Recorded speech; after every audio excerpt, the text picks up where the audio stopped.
আসসালামু আলাইকুম। আজকের সকাল আমাদের জন্য বয়ে এনেছে এক ভয়ঙ্কর দুঃসংবাদ। মাইলস্টোন স্কুলের আকাশে যে স্বপ্নেরা উড়ছিল, একটি মর্মান্তিক দুর্ঘটনায় থেমে গেছে সেগুলোর গতি। একটি ট্রেনিং যুদ্ধ বিমান ধ্বংস হয়ে যায় স্কুল চত্বরে।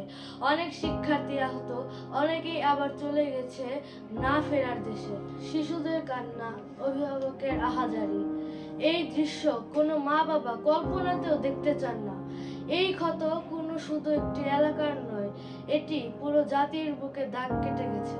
আমি নাজান মাহমুদ আমার চ্যানেলের পক্ষ থেকে শ্রদ্ধা করে স্মরণ করছি সকল নিহত শিশু, শিক্ষক ও কর্মচারীদের। এই শোকাবহ মুহূর্তে আমরা একসাথে আহ্বান জানাই, আসুন একটি নীরব মুহূর্তে দোয়া করি সকল নিহতদের জন্য।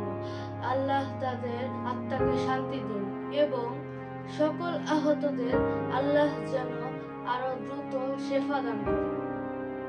আর এই দেশের প্রতিটি মানুষকে আল্লাহ যেন নিরাপদে রাখেন। আমিন।